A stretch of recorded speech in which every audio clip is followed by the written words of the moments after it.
o te fia o whalofam whatalo whatu le pa ia mana mantalo start nu. Le ne wata tu o lia mai fuli tātou programe tau rongolongo o se update le tūlanga lo iai. Ia nisi o mata upu ilonga maungaunga i te tono o so tātou tanu. I le tūlanga i pe o na iai mata oto mai le mata upu i vāo fio anga e pe o na ila fio anga le pi. A fio anga le Leauva'a ma le fio anga tūna i whapela fio anga o Afega. O le whaiunga le vaiasun si mwai atu nei na whapena o na whafonga i nai se taso mata upu. I le wā o le fio anga o Afega. Po li mwhai pule o Afega manisi o ainga mai le fio anga le vi. O le talusanga na whau watu e li mwhai pule le fio anga o Afega. Ina ia ave sea nisi o ainga le vi o lo whapena o na lala i whanua o wha mai le whaamsinonga o whanua ia e lalo tonu o le pule mamalo ali i whai pule o Afega. Whaiungo lea tālu sanga na whapena o talia ina le whaamsinonga o whanua maswafa ma tu ina mai aile nā tō whaiunga e tolu māsina e tu ina mai e tāpena e se ai ia se tasi nisi o ainga e pe o na iai le fionga to filau le fue perenise se tasi fo i o tamani i fo i o le hawhia anga lupeto sevesi ma pe nisi o ainga leo whapenano pola ina le whaamsinonga e tāpena e se tutono le tolu māsina mai le no foia o ele le hawhia Afega. E se talanoa mai e se tasi o tamari e le hawhia anga o le bi e le ifinangano e talanoa mai lunga le mea pueanta na ia whaailoa ai tāpena penanga umalawa le hawhia anga o le bi lantou ia e tu ina atu aila nātou fo i tālo sanga ina ia so ina i lunga le whaamsinonga mawa lunga le tūlanga e pe na i mata upu ma le nātou tālo sanga. Lo fina malosi fo i ma ta mau fo i lo lato fo i tal tonunga o si dia le tolu se lauto sango o lato no foia ele le nei ele yai lava se tulanga e pe ona alia e mai ai oni ele e fa sina le pule manuari i fai pule Afega o lo fa pena ona loma i le tulanga e pe ona yai le nei mata upu e pe ona fina wina i fo i le fio anga le vi le ta mau o lato lava lau ele po lato fanua o le tofi lea mai le tua I le mata upu le fio anga o Leauva'a.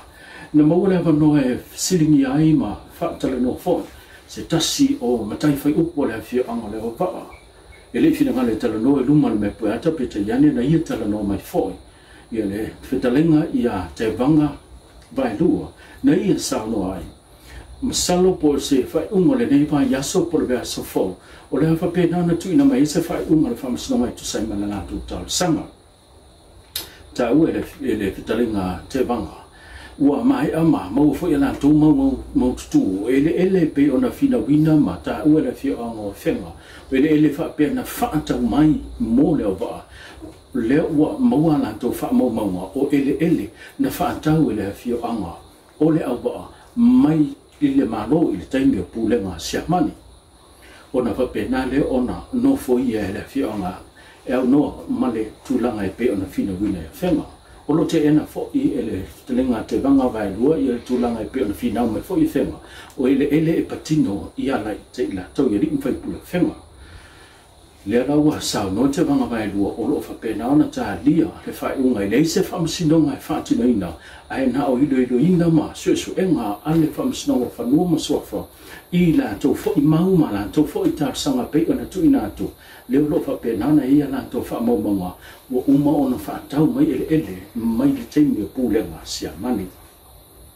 O lo fa pena ona wa ia pea i le tulanga o ngā luenga le fio anga Afega lo fa pena ona whanga solo i whanua i tua anto fitsala lo tolu e ka lewa to a tele a ingo fa pena ona a fia le to iaini mea to to fa pena fo ona whaleanga ina niso whale anto e mele mai ale ona fausia o se tasi o maunta o le fio anga Afega i to tonu o lau whanua e pe ona no foia e le fio anga Leauva'a o le nei whale lo fa pena po le nei maunta o lo fa pena ona susoo ma le manu o le kalesia katoliko le wale si leo lo fa pena ona vaia ia po o lo tau sidu wai le sunga le te akono ia e frema ai tuana i lama ia se tulanga pe ona i le mata apula fo i le bao tuana e lua whanua fa pena ona suahina le fio anga o Afega i le aso na nafi ma le fai unga vai aso na se mawai atu nei o lo fa pena fo ona ta pena i le tulanga i le fo i a fio anga mole ma tai tu ino ngā benga nei o lo fa pena no fa tino ina le fio o whenga ai mai se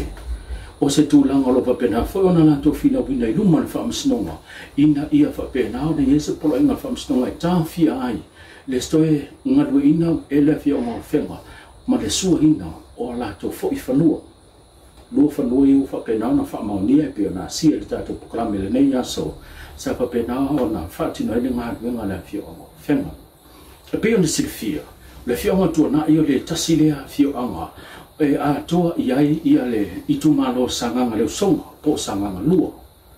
Pei fo i ona sila fio o le whangalanginga ia po upu e whamasani ai ia lau whai tau ua le atunu u. O le itumalo o le sanganga leo songa o le itumalo leo le no whali i o ngā lea toa. A mata mai malie a whenga matonai.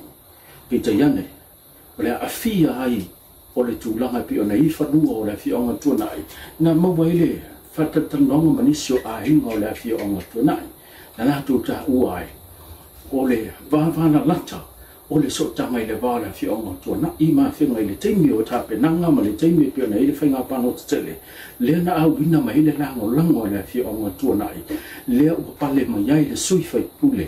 Le pe o na i le sunga maulolo tā mita a mosa.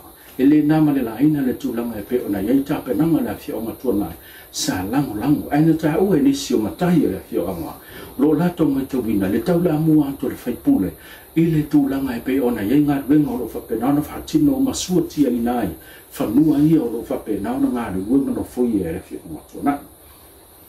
O le tausanga te mai atu nei na whapenana tuina mai fo isa polo inga whaamsinonga e whamasina tuina mai i le afionga tuanai la a inga lono foia ele e patino ele li un fai pule o whenga e tā pena e se ai ma whanua